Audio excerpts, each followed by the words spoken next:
Welcome back to the Mob Mentality Show. My name is Austin Chadwick, and Chris Lucian is my co-host. And today we are very, very excited to have Johanna Rothman today. And we're going to be talking about all sorts of Agile stuff and management stuff. So management and how it has to change to support Agile organizations, collaborative management work, and creating a system of work that works. So before we jump into the topics, Johanna, do you want to introduce yourself, please? Sure. People often refer to me as the pragmatic manager because I'm all about stuff that works. And I admit I'm a management geek.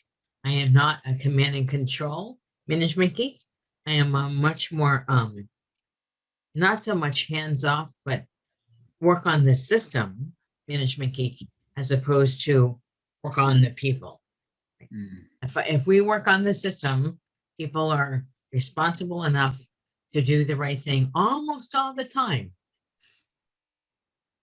Nice. Yeah. Right on. Well, great. So how can management support Agile organizations? So one of the things I really like about your show and all the mobbing that I know from experience that you guys do is the fact that when people collaborate together on one thing at a time, they're able to finish that, get the feedback on it, and then figure out what to do next. I often say, get the next thing, but sometimes you're doing an experiment, which means you need to get data, not the next thing, right, off the backlog or reevaluate the backlog or anything. And I find that I work like that in my projects. I sometimes release books early, which is always a scary thing for me, but I do that to get feedback. And so the more feedback I get, the better the book is in the end. So I have a small team that I work with differently depending on where we are in the process. So that's a different kind of a project than a software project.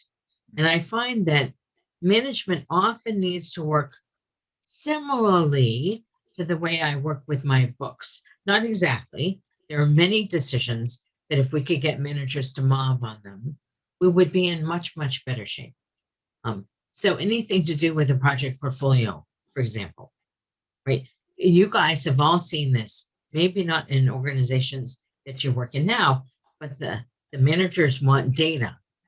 God only knows what data they want starting in September, right? September 1st through October, they ask for data, which is often, what's the backlog? What's the estimate? What's how many pieces of capital equipment will you need? Will you need other software tools?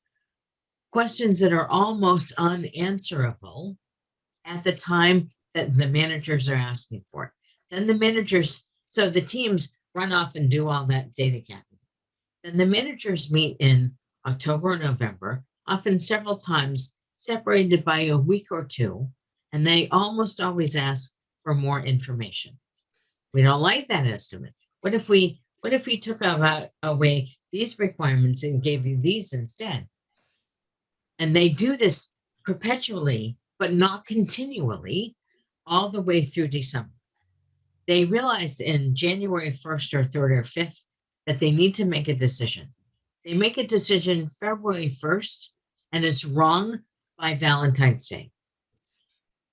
That's a case where if managers mobbed on this decision at any time, at any of these times, they would be in much, much better shape. So that's why management collaboration for me is such a big, big thing. The cost of delay, the delay for decision making affects every single person in the organization.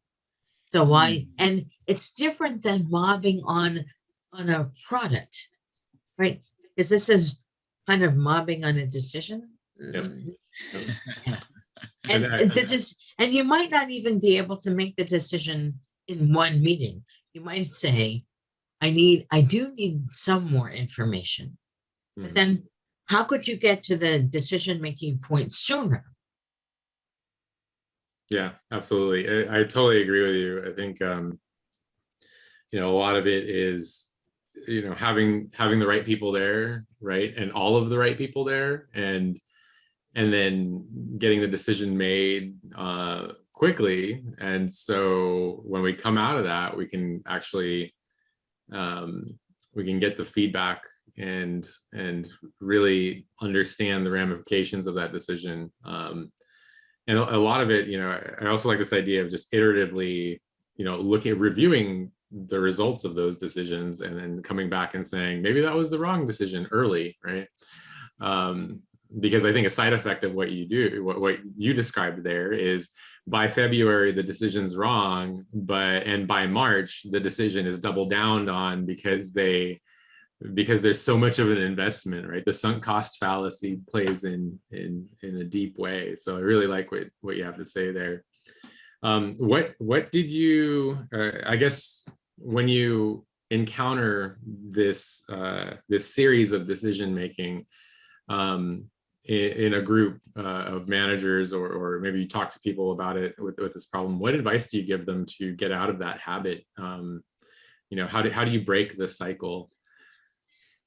So specifically for the project portfolio, I actually ask them questions that I don't mean in a nasty way. And so I often have to say, I'm going to ask you a bunch of questions that you might feel uncomfortable with, and I'm not picking on you.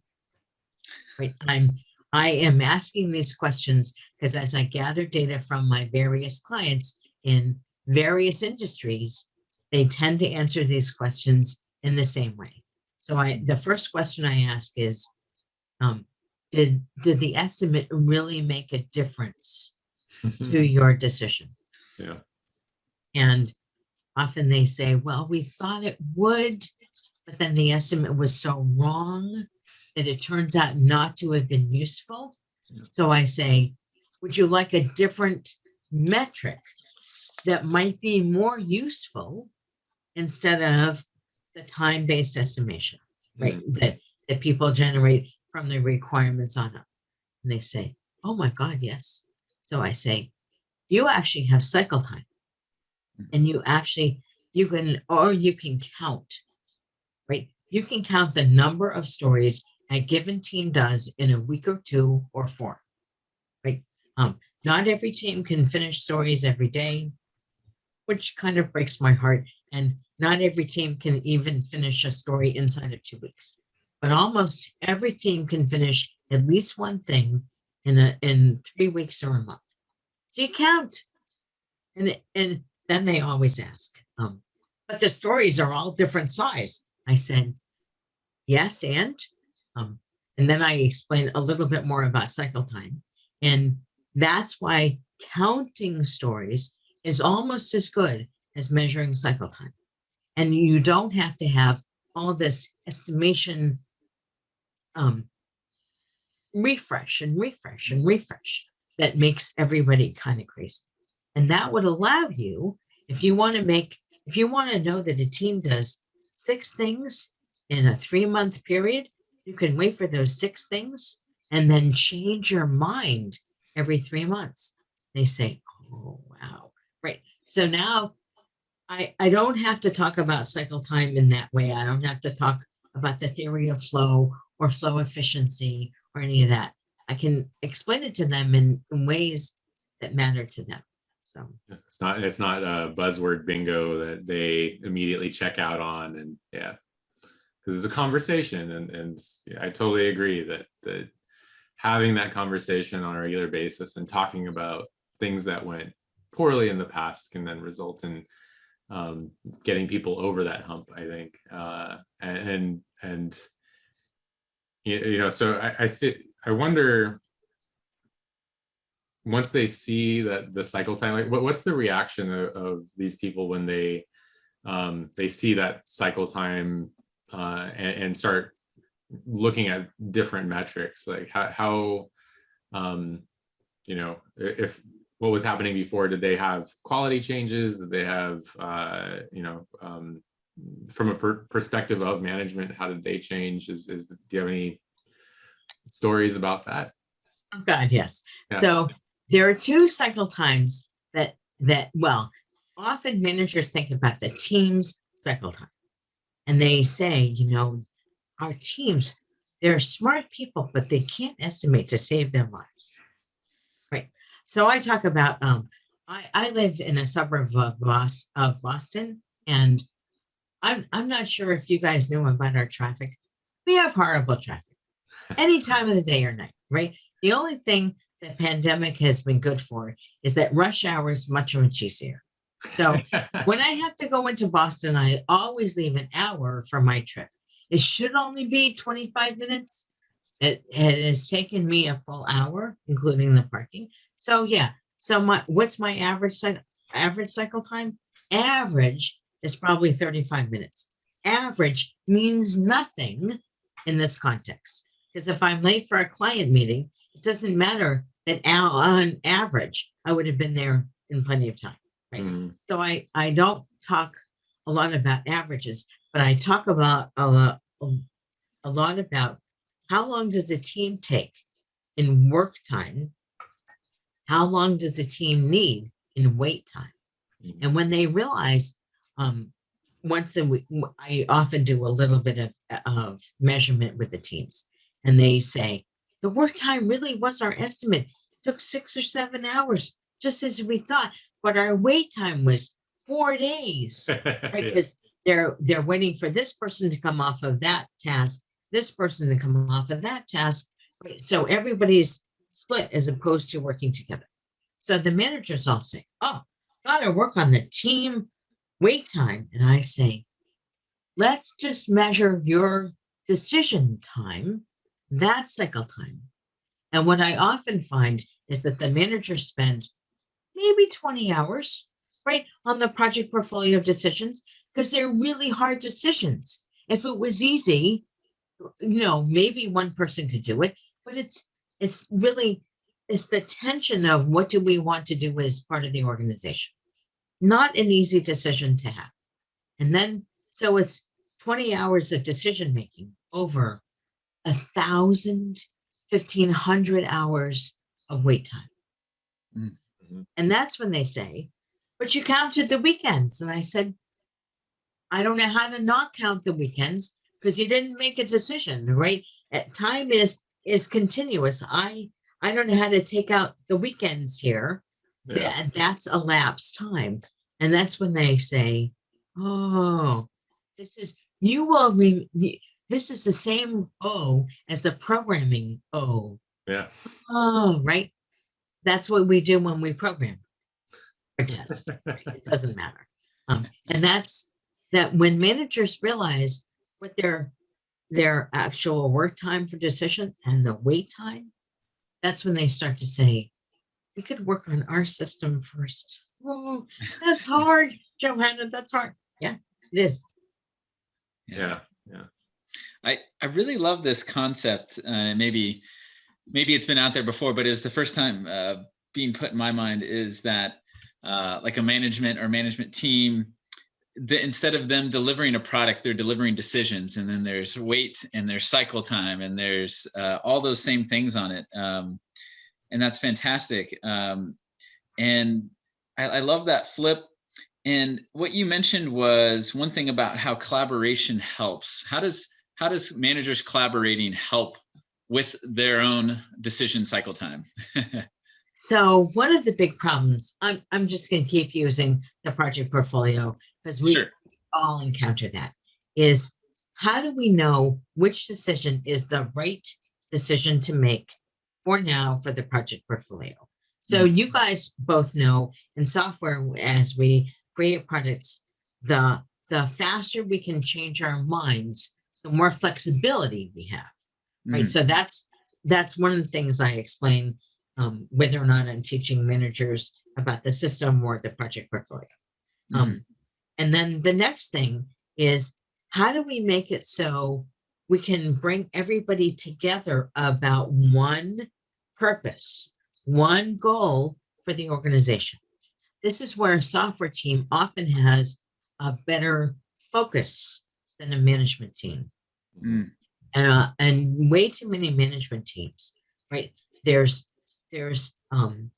OKRs, and these are not really OKRs, right? They're really MBOs, management by objectives. They cascade down to the various managers, and each manager is supposed to, quote, deliver their thing this quarter or this year, which is not the same as everybody else's deliverable, right? So if the three of us were in managers in one organization, I can guarantee you, unless they really think about an agile approach, Chris would have different deliverables. I would have a second set of deliverables, and Austin, you would have a total third set. And that means we are not collaborating because we have different measures that people measure us by. That's a huge problem. So the faster we can reevaluate the project portfolio, the easier it is for people to collaborate. I see. And so it would cause us to maybe fight more as opposed to, work together for a common goal, or, whether we're intentionally wanting to fight or not. And I guess I can start to imagine as well, if there's dependencies between, taking on the scenario that we're all three managers now, that I need something from Chris or Chris's team for me to make my decision, but Chris needs something from you, but then you need, so we have, and I'm starting to wonder, is it like the same weight cues that you see in code review between like test ops and dev and everything else? And so I think, I guess I can see how, quote unquote, mobbing management or collaboration, we can all come together and then get what we need at that moment, and hopefully come to a decision and have a faster cycle time. And I guess my follow-up question is maybe two. One is, how do you get people to want to start collaborating? Is it basically what you just said before with, you ask them certain questions and they start to see the problems of their own cycle time, or is that usually the starter? So it's partly that, but it's more often I have to work at the level above the project portfolio team. So I actually ask, I start with the project portfolio team and I say, first of all, do you realize you guys are a team? And they all say, huh, yeah, maybe not, but maybe. Okay, we get that part. Then I say, what's the strategy for the organization? And I hear, we're going to be number one at this, and we're going to be class A at that. And I say, that's not a strategy, right? Who are your primary customers, and how do they want you to work with them? And when I start to ask those questions, and you will recognize this from all the product stuff that you do, right? These are the same product questions kind of cascade down. And if you think about the portfolio, it's really, how can you get the idea of who do we really work for, right? We don't really work in any organization. It's not the stakeholders that we work for. That's an outcome of delivering great products to customers who want to buy them. How do we deliver great products?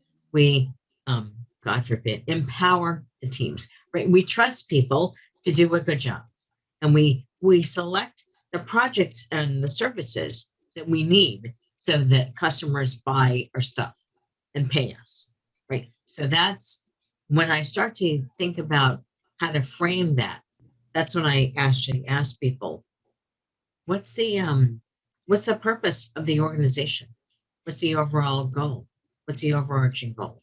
And when they start to answer that question, they often say, okay, if I can protect my bonus, right, the rewards in the system, then I am happy to collaborate with you. But don't ask me to give up my bonus, right, so Chris or Austin can get theirs, because that's not fair. And that's totally right. Yeah.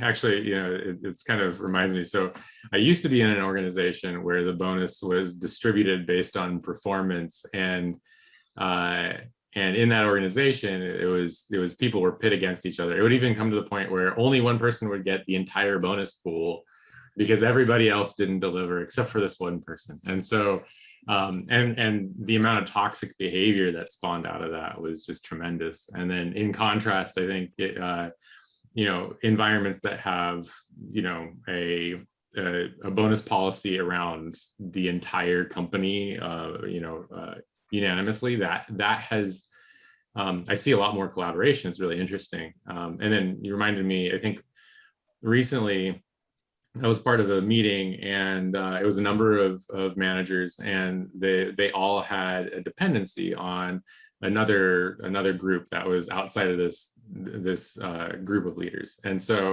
they all had requests for this one group, but they were all prioritized only by the individual, right? Not prioritized against every other priority that this group had.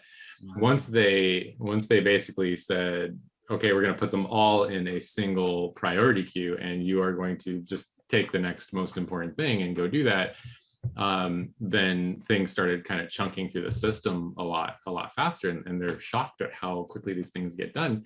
And it's because this other group's not trying to divide 5 or 6 pieces of work against 5 or 6, and so that queuing time and the waiting time, it can really kill the productivity of an organization. I totally agree. Nice. And one follow-up question I had was, so let's say you've convinced me and Chris to start collaborating, and I'm like, fine, I'll collaborate with this guy. What does that look like, as far as a pattern goes, or, is there something you start with? Is it a meeting? Is it a meeting that happens more frequently? Like, what does that look like, day to day, and kind of practical steps, since you're the pragmatic manager? So the way it's partly meetings, but it's also, how do you get to a decision faster, and when do you rethink the decision? Mm-hmm. So, well, in product development, we iterate over features. Mm-hmm. I'm really thinking that in management, we iterate over decisions. Now, not every week, right? Especially if you're talking about things like the project portfolio. For really agile organizations, maybe once a month for the project portfolio. Most of my clients really need a couple months to 3 months worth of, we either have experiments, or our customers cannot actually update that fast, or don't want more features that fast. I mean, this is really all about the customers. So we can stop working on this piece or this product right now, move to that product, because this one is in a good state. This is released. We have somebody managing the customers and the customer experience, right? We understand what's going on there. Now we can maybe do another experiment over here. So it's about how fast you need to make a decision about which things, and how fast could you iterate on them and make that worthwhile for the customers. If we think really about the customers, right, that laser focus on the customers, I think we're much better off. Gotcha. And I'm guessing from what you're saying earlier that it's not like me and Chris are gonna, so to speak, management mob every day, because that might not match the cycle of the customers. But our efficiency should be higher, so in the sense that we get it done in one go, so to speak, the decision and the gathering of data and that kind of thing, where instead of like, oh, I sent Chris an email and then I'm waiting, and then that whole wait queue, is that you come together, you try to get as many items as you can in that whatever your meeting frequency is, as opposed to being apart and pinging each other. That ping pong is really, it's bad everywhere, right? Long email threads. Email in general can be toxic, but people don't realize it, right? Yeah. Nice. Okay, cool. So in one sense, that is almost kind of like mobbing, right? So it's kind of more like what did they call it out there in the community? Flash mobs, so people who get together for a little bit, work on some open source, get some features done, and then they're away for a month, and then they'll meet again next month or something like that. So it's kind of more similar to that cycle. Yeah. Okay. Cool. So I think so. I had two more questions, but I don't want to dominate. Chris, you got any questions? Oh no, it's just looking like time might want us to switch, but go ahead and ask your questions. I think we're good. Oh, sure. Yeah. Yeah, maybe you're right. We do have another topic we'll have to get to. So I'll jump to that. But maybe the one I'll ask first is, yeah, let's actually switch to that last topic. So I think that kind of will lead into my other question. So what we might consider to create a system of work that works? What do you have in mind here? So in the Modern Management Made Easy books, I have 7 principles. And I talked about the overarching goal and the purpose. Well, I kind of mushed them together. But I find that a lot of managers don't realize how little they can do to and actually enable the people doing the work. My experience is senior leadership has their hands into middle management, which has their hands into first line management, which has their hands into the teams. And I know, and by the time the teams have all this micromanagement, the teams are saying, well, you go ahead and write the code. You go ahead and write the test. Yeah. So instead of that, I would really like people to build empathy and trust. I find that when we trust people to do a good job, and they might need some boundaries. I've worked in regulated industries where, I mean, you need to make sure that when you get your audit, that you pass your audit, right? Otherwise you're not in business. So there are often boundaries or guidelines or constraints, but they don't have to be the kind of overarching constraints and really making a box for you to work in that's so uncomfortable. So really trust and empathy and catching people succeeding. I really like you guys know me enough. I have received feedback my entire life that I am too blunt and direct. That is a characteristic of me. It's not something I can easily change. However, I started to change a little bit about my bluntness and directness when I got feedback that said, Johanna, I really like how you framed that conversation. You made it easier for people to understand what you meant. And you didn't, well, they actually said this to me. You didn't piss them off in your explanation, right? So that was catching me succeeding at something. I did not know how to manage my bluntness and directness until then. Now, you might think, you're an old person, Johanna. You should have figured this out earlier than about 20 years ago. No, it took me that long. So because somebody caught me succeeding and gave me reinforcing feedback, I was able to start changing how I speak. Do I still kind of piss people off? Yes, I do. Yeah, I'm a lot more conscious of it. And even if I start going down that path, I can often catch myself and say, wait a minute, did I just irritate you? And if the colleague says yes, I can say, let me rewind that. Let me apologize, rewind, and say it again in a way that might not irritate you as much. And because I can then use a little humor, they have more empathy with me and what I'm trying to say, right? We are creating a better conversation in the moment. And that business of catching people succeeding and empathy and actually making it safe for people to disagree. This psychological safety is a huge thing. I bet you've seen teams where people tried to mob, but they were not able to have conversations that might not be blunt and direct the way I am, but they couldn't even say, I don't understand that. And if you cannot say, that's not even I disagree with it, or I see 3 things wrong with it.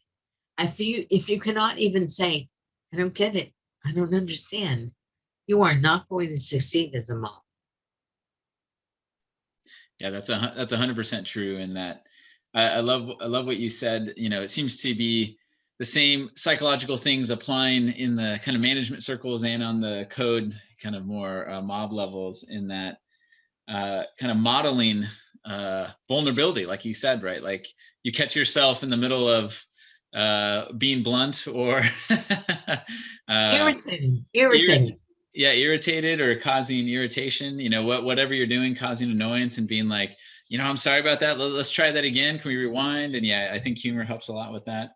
And yeah, I think modeling that can really bring down people's walls, and seeing that like, oh, well, she messed up, and she's trying again, or she doesn't know something, so maybe it's okay if I say I don't know something. And yeah, you're right. Without that, it kind of just stalemates, and it's really hard to move forward. And I really love what you said about catching people in success too.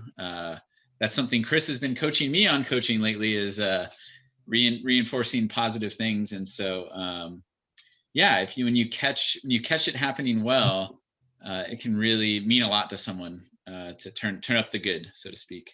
And this really did tie into my second question I was going to ask. So it sounds like your tactic is you kind of start where people are at. They might have command and control structures. They might have such and stuff going on. And I remember reading in your book, you start to hint at self-management and trusting people to get it done. How do you kind of help? So it kind of, correct me if I'm wrong, it sounds like self-management to a degree is a certain goal that you think would be good for organizations. Is that true? So all of us manage ourselves outside of work, right? We have families, whether or not we have a partner and children of our own, we are responsible to other people in the world. We often have mortgages or rent payments. We somehow get ourselves clothed and fed and to work every day, if not almost every day, right, on time. We are not going to talk about my boring clothing, right? I excel in boring clothing, and that's totally fine. But we are responsible to ourselves. We are responsible to other people in our private lives. Why do we think that somehow when people walk in the virtual door or the physical door, that they are not responsible to their team and to the organization? Why do we think that they can't take responsibility? My experience is that people want to take responsibility. Every time I hired somebody who was new out of school, they were so gung-ho. They really wanted to succeed. They wanted to make a difference in the world, and they wanted all this responsibility. And I was certainly like that. And maybe I tried to bite off more than I could chew, but I really wanted to do a great job. And I don't know how many people you've seen 5 and 10 years out of school who say, I like work. Yeah, work is good. Yeah.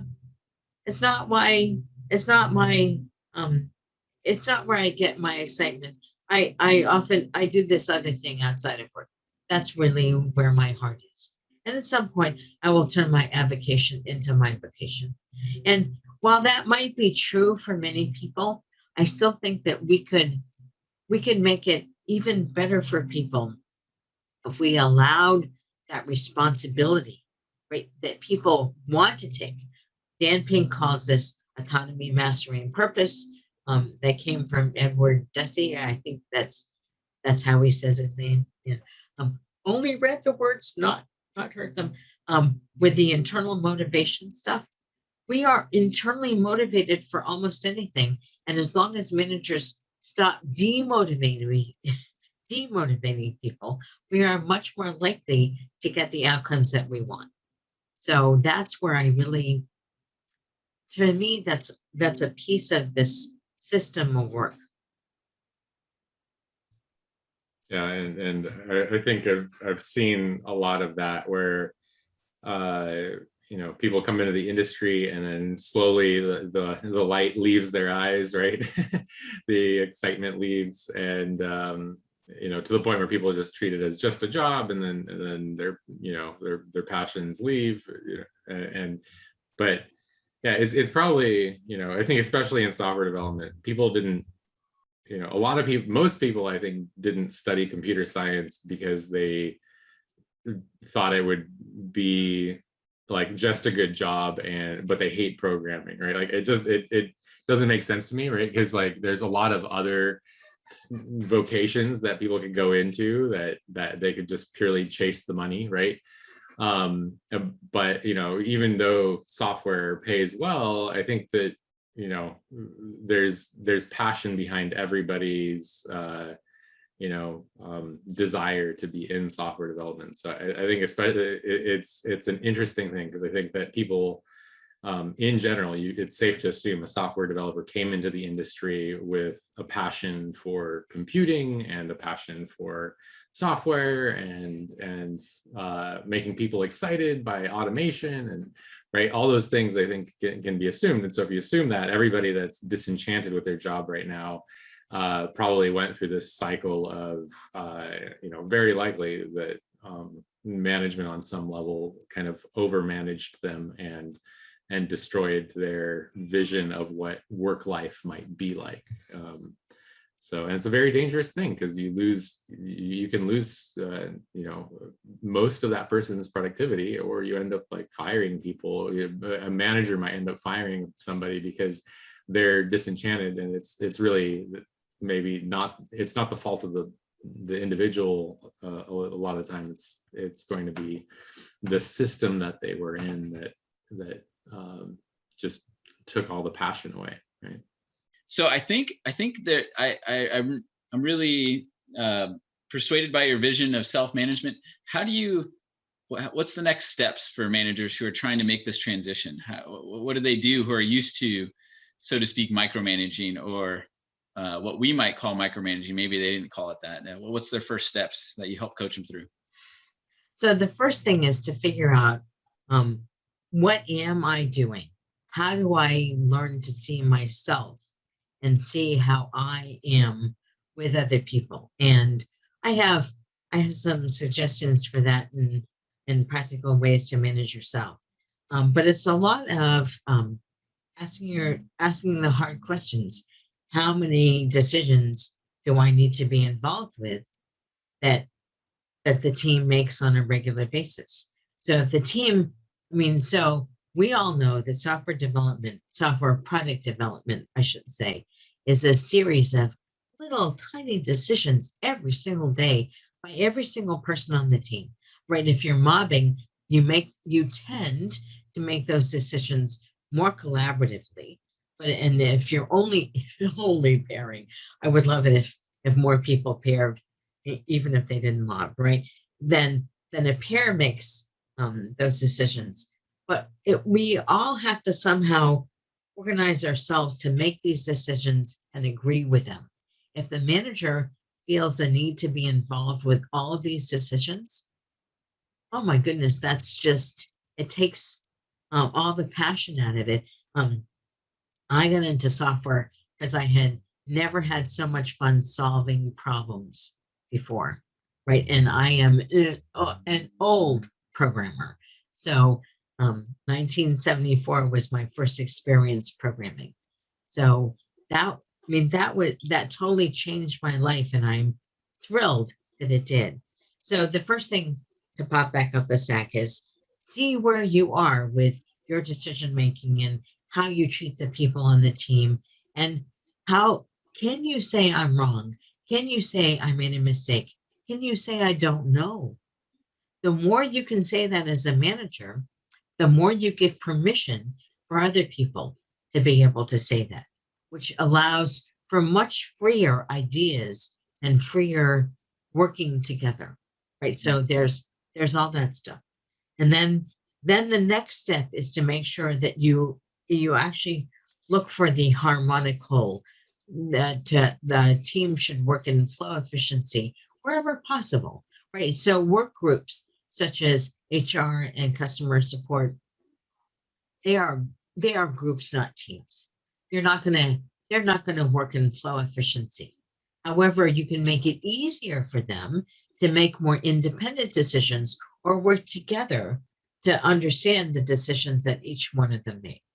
Right. So there are many ways to, I'm going to say this word again, empower. But every time I say empower, if we substitute trust for that word, I think that that's a better way to say it.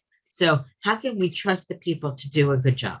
And then of course, the third is management innovation and working as a management team at all these various levels.